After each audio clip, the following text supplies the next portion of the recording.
Muy buenas tardes.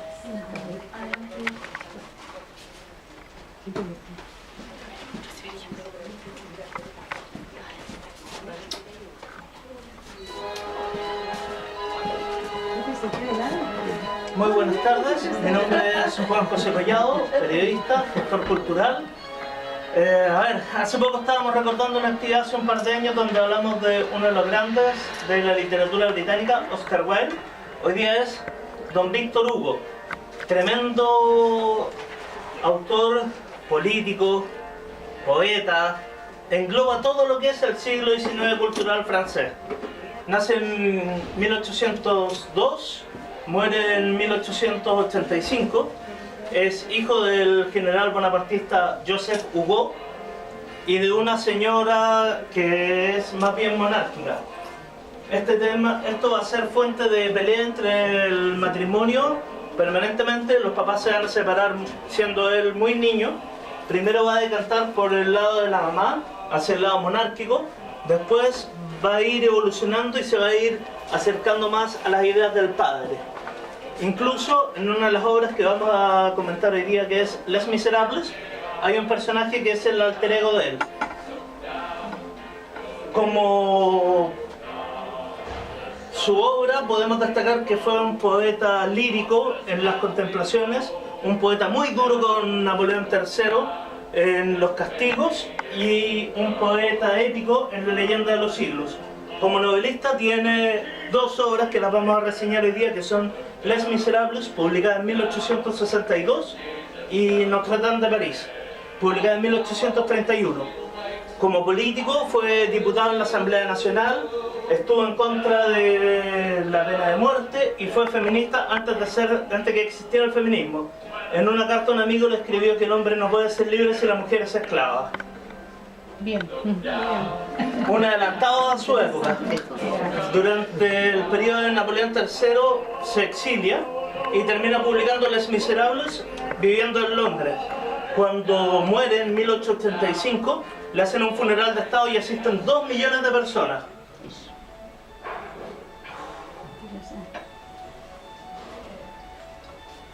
Les Miserables. Les Miserables, publicada en 1862, cuenta la historia de un expresidiario que se rehabilita. Está basado en una historia real de un presidiario que se rehabilitó y que termina ayudando a fundar la Policía Nacional Francesa. Es un expresidiario que se rehabilita y durante la novela nos habla de cosas como del bien, del mal, de la justicia, de la religión, del proyecto de sociedad que queremos y cómo el ser aceptado o ser discriminado nos va a llevar a tomar decisiones que pueden terminar siendo trágicas. Ha sido llevada al cine, a la televisión. Hay un maravilloso musical de principios de los 80 de Schoenberg y Bouville, en inglés ya con letras de Herbert Kretschmer, que es lo que estamos escuchando. El principal protagonista es Jean Valjean. Jean Valjean nace en una familia muy pobre, asume el oficio de podador, igual que el padre. Los papás mueren siendo él muy niño y queda con una hermana que es mayor, es viuda y tiene 7 hijos chicos. Un día, por hambre, por necesidad, rompe el escaparate de una panadería y roba un pedazo de pan, por lo que va a ser condenado a 5 años de presidio en Toulon. Durante este periodo intenta escapar varias veces, por lo tanto le van subiendo la pena y termina siendo de 19 años, por algo que era menor, que era para 5 años.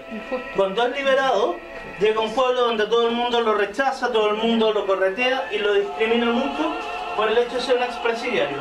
Hasta que un sacerdote le ofrece que pase la noche en la iglesia.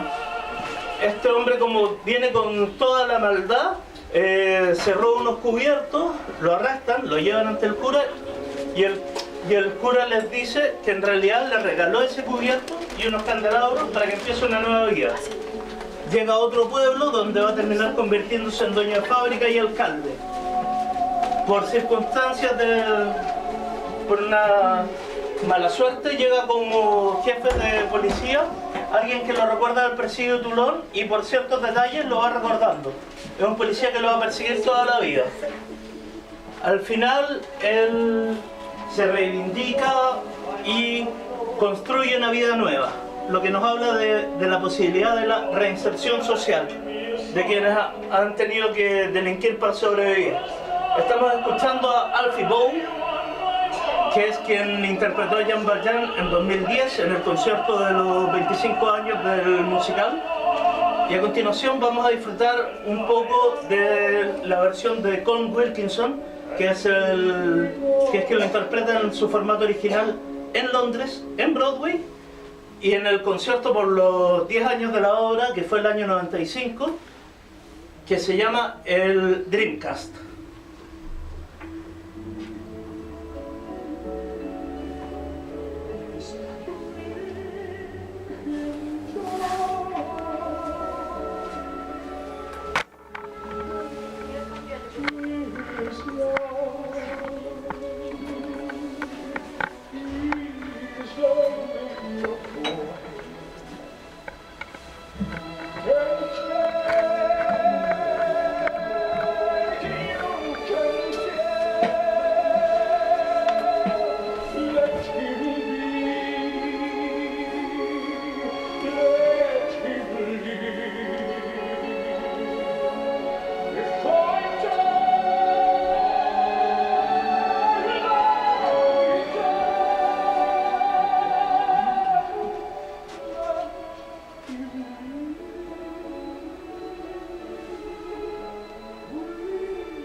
Bonito.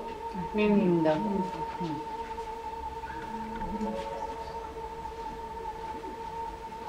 En la película de 2012 le tocó hacer de cura porque ya no estaba en edad de hacer Jean Valjean.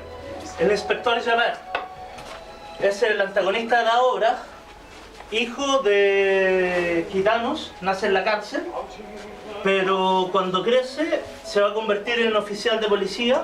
Conoce a Jean Valjean en el presidio forzado de Toulon. Después, cuando Jean Valjean es alcalde de un pueblo, él llega como inspector jefe de policía. Después, por circunstancias de la vida, lo va reencontrando en París en diferentes momentos, hasta que en 1832 se mete como espía en las barricadas de los estudiantes revolucionarios para detectar los puntos débiles de las defensas de los estudiantes en la barricada. Los estudiantes lo reconocen, lo sentencian a muerte, y Jean Valjean, que va a tratar de salvarle la vida al enamorado de su hija, se da cuenta de esta situación y pide hacerse cargo de ser él quien mate a Javert. Le perdona la vida. Después que fracasa la revolución, Jean Valjean sale con el cuerpo del enamorado de su hija sobre los hombros, y al salir de las cloacas se encuentra con él. Le pide tiempo para dejarlo en un lugar seguro, le perdona la vida y él termina suicidándose. Aquí ya viene Fantine. Fantine es una joven costurera provinciana que llega a París. Tiene su primera experiencia de amor con un joven de la alta burguesía. Producto de esta relación van a ser una hija que es Cosette, y que cuando el joven se da cuenta que ella está embarazada, la deja botada. Ella se ve sola, sin plata, sin amigos, sin nada, y decide volver a su pueblo. En el camino encuentra un matrimonio que tiene dos niñas más o menos de la edad de su hija y que están jugando ahí, y ofrece que por favor le cuiden a su hija y ella les va a pagar, acuerdan una cantidad razonable, pero ellos se la van a ir subiendo permanentemente. Ella llega a su pueblo, encuentra trabajo en la fábrica del alcalde, va a ser injustamente despedida cuando se descubra que es madre soltera, sin que el dueño de la fábrica lo sepa, y ante esas circunstancias no le queda más que vender sus dientes, vender su pelo termina prostituyéndose, enferma, y es en ese momento cuando tiene un altercado con un vecino y el inspector Javert la va a detener. Jean Valjean aparece, la lleva al hospital, se preocupa de cuidarla y le promete que va a traer a su hija de vuelta. Ella va a morir esperando que llegue su hija. La versión que estamos escuchando es también la del Dreamcast del año 95. Nos corresponde hablar ahora de los Thénardier. Los Thénardier son un matrimonio que tienen una posada en el camino. El marido es un ser despreciable, es lo más bajo que puede haber, ladrón, sinvergüenza, estafador. Le faltan títulos. Tiene el uniforme porque en las guerras napoleónicas era seguidor del ejército. Se dedicaba a robarle a las personas que morían. Después de la batalla de Waterloo, tratando de robarle el anillo a alguien que pensó que estaba muerto, terminó salvándole la vida al barón de Pontmercy.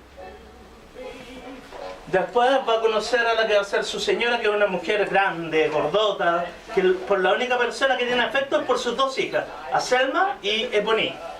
La cosa es que ya aquí en la hostería estafan a todo el mundo, tratan de robar todo lo que puedan y después van a seguir siendo ladrones y se van a seguir topando con Jean Valjean y con Cosette. Según en algún minuto van a ir a pedirle plata al novio de Cosette por contarle quién es en verdad Jean Valjean.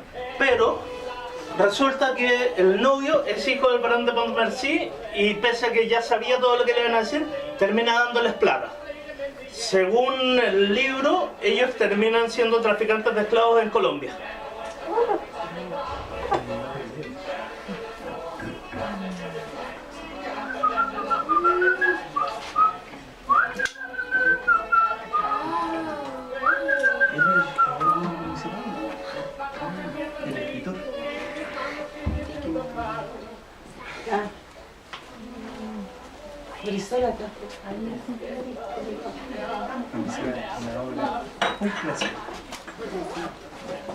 Esta versión también corresponde al Dreamcast del año 95.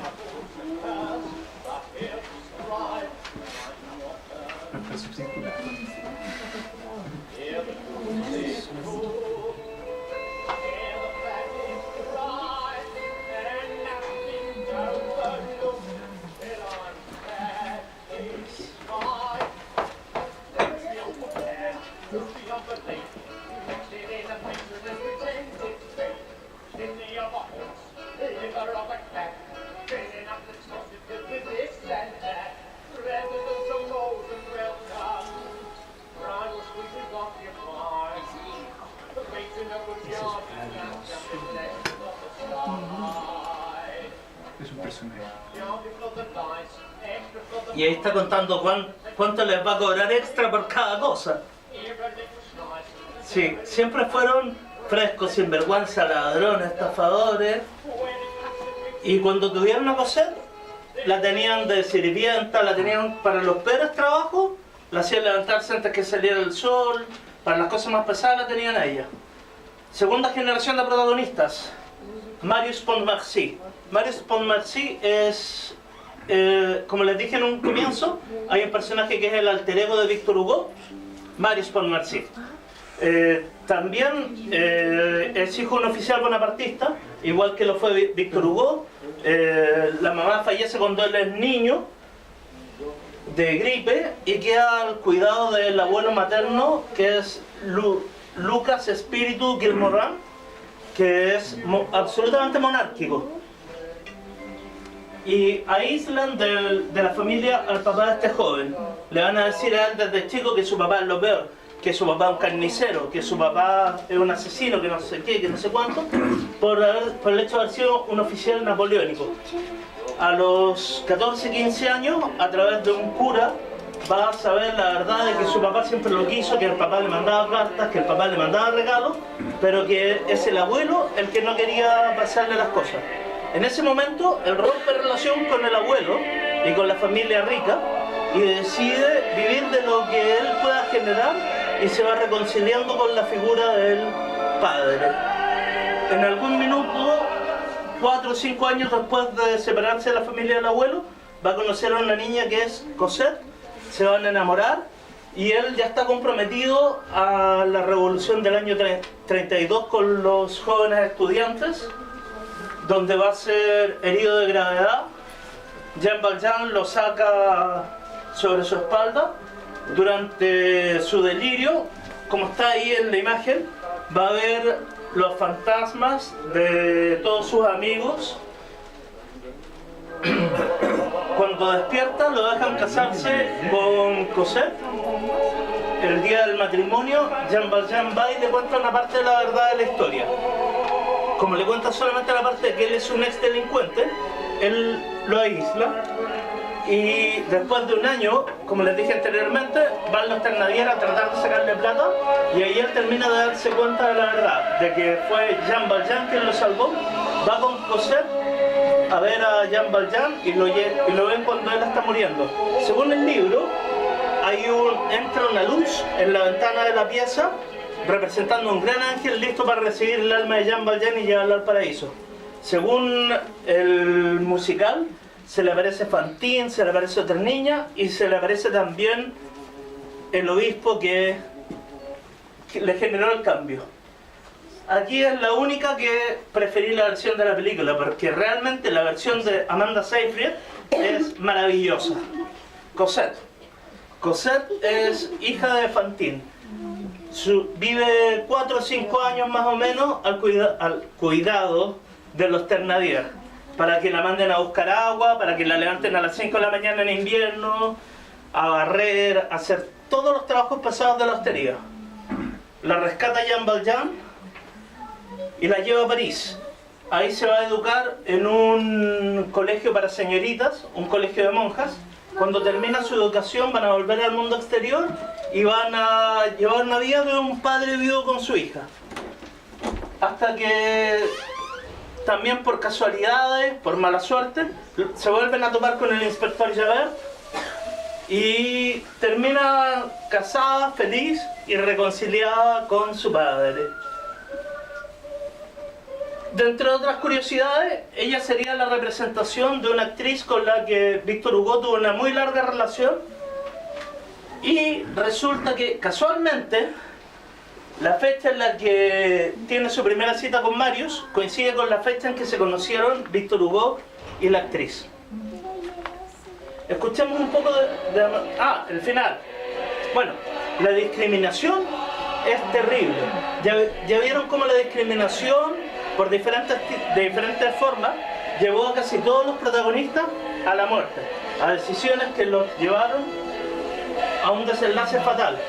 Una tuvo que prostituirse, otro se le rompió el esquema mental, uno se rehabilitó, pero en general todos terminan de manera trágica, forzados a esto por el hecho de haber sido discriminados.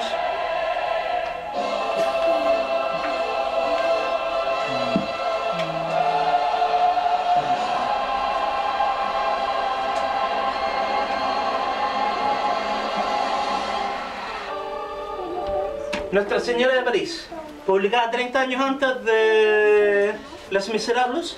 Esta es del año 31, dijimos que Les Miserables es del año 62. No, es una novela más bien panfletaria. Cuando la escribe Víctor Hugo se estaba restaurando la Catedral de Nuestra Señora de París, Notre Dame de París.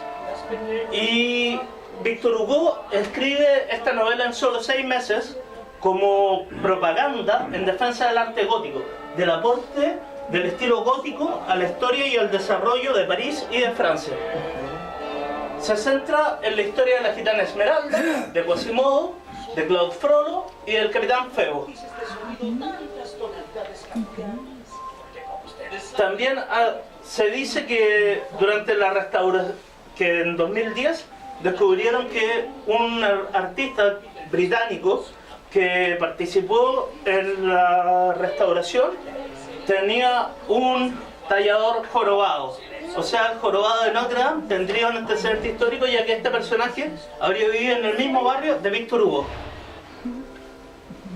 Quasimodo tiene 16 años, es dejado con los niños expósitos en las afueras de la Catedral de Notre Dame, tiene las piernas chuecas, es jorobado, tiene una verruga que le tapa casi un ojo entero, y desde muy chico él se dedica a hacer sonar las campanas, por lo tanto termina quedando sordo. Va a ser muy discriminado por la sociedad por todos estos defectos físicos. Por lo tanto, él crece como una persona muy solitaria, con mucho resentimiento contra la sociedad. Esto cambia cuando conoce a la gitana Esmeralda, que es la primera que le demuestra bondad. Y ahí cambia la estructura de él, porque él al único que quería era el archidiácono Claude Frollo, que lo adoptó. Y en cambio ahora ya empieza a querer a otra persona. También tiene una muerte más bien trágica, ya que cuando ve que van a matar a Esmeralda y él no puede rescatarla, termina matando a quien lo crió y lo adoptó, que es Claude Frollo, y opta por morir al lado de Esmeralda.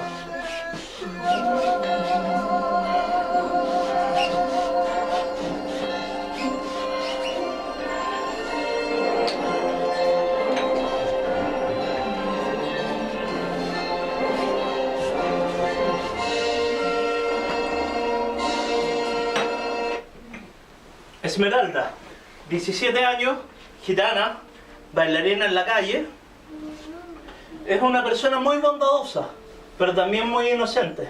Sí, representa lo que es el amor que es incondicional, sin importar si la otra persona te corresponde o no, de casualidad salvada de Quasimodo por el capitán Febo. Ella queda perdidamente enamorada del capitán Febo, pero el capitán Febo lo único que quiere es una noche de pasión con ella. Termina siendo quemada como por bruja y acusada de haber intentado asesinar al capitán Febo. Las imágenes que estamos viendo corresponden a la primera versión fílmica del Jorobado de Notre Dame del año 1913.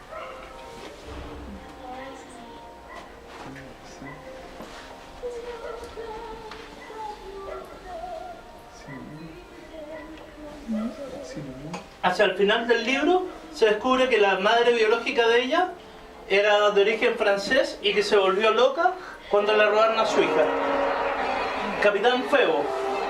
Si bien Disney en su versión del año 97 lo pinta como bueno, en realidad él es de origen noble, pero está comprometido con otra mujer noble, pero es poco confiable, dado a los burdeles, a las tabernas. Cuando Esmeralda se enamora perdidamente de él y él quiere una noche de pasión nada más, comete un gran error, que es dejar que Claude Frollo los espíe cuando van a intimar, y en ese minuto Frollo lo apuñala por la espalda. Van a acusar a Esmeralda, a él le da lo mismo, termina casándose con su prima, pero por lo que nos dice Víctor Hugo, el matrimonio no fue ni feliz ni romántico.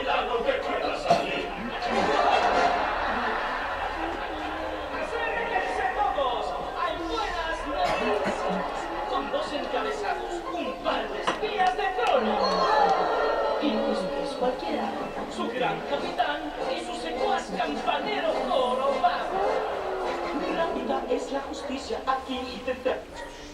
Claude Frollo, según Disney 1997, juez, según la novela, archidiácono de la Catedral de Nuestra Señora. Es un hombre apasionado por la religión, por el orden.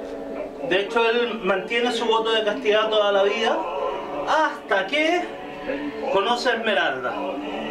Y en ese minuto le entra un deseo de una gran pasión por poseerla. A veces es por poseerla, a veces de verdad le interesa a ella como persona.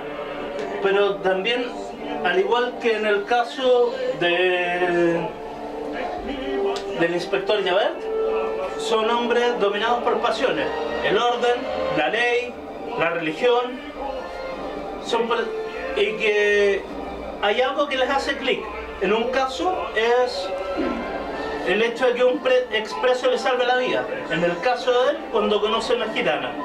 Pero a los dos, estas pasiones los van a llevar a desenlaces fatales.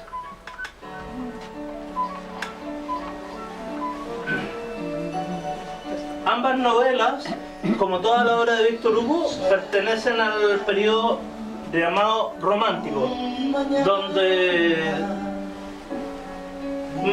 muestran retratos sociales súper potentes.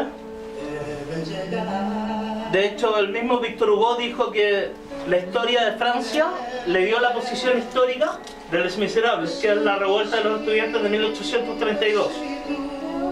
Y en el caso de Nuestra Señora, como ya dijimos, es una obra que se dedica a resaltar el valor patrimonial del arte gótico. Otro paralelismo entre las dos obras es la discriminación. Por la discriminación social, muchos de los protagonistas, casi todos los protagonistas de Les Miserables, terminan muertos. Y muertos de manera terrible, como Fantine, como Javert. Y en este caso, Claude Frollo termina asesinado por el niño que él crió. Esmeralda termina muerta. Quasimodo muere de pena cuando tiene que matar a quien lo crió y decide que sus huesos terminen al lado de los de Esmeralda en el depósito de Samantha. Disfrutemos un poco más de Sueña de Luis Miguel. Nuevo destino, y el sol brillará donde las almas se unan en luz, la bondad. ¿Les gustó? Sí. Si alguien quiere hacer otra cosa. Consulta.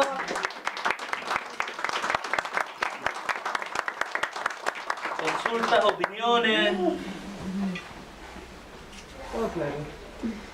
¿Algo que les gustaría acotar sobre lo que les dije de la historia de Víctor Hugo?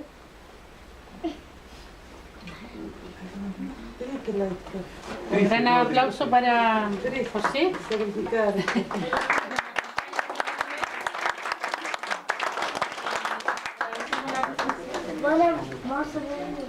Esperamos contar en otra ocasión con esto que es interesante. Su muestra. Otro autor. Sí, pues. ¿Quién quiere? Antes vino por Oscar Wilde. Sí. ¿A quién quieren? ¿A quién quieren para la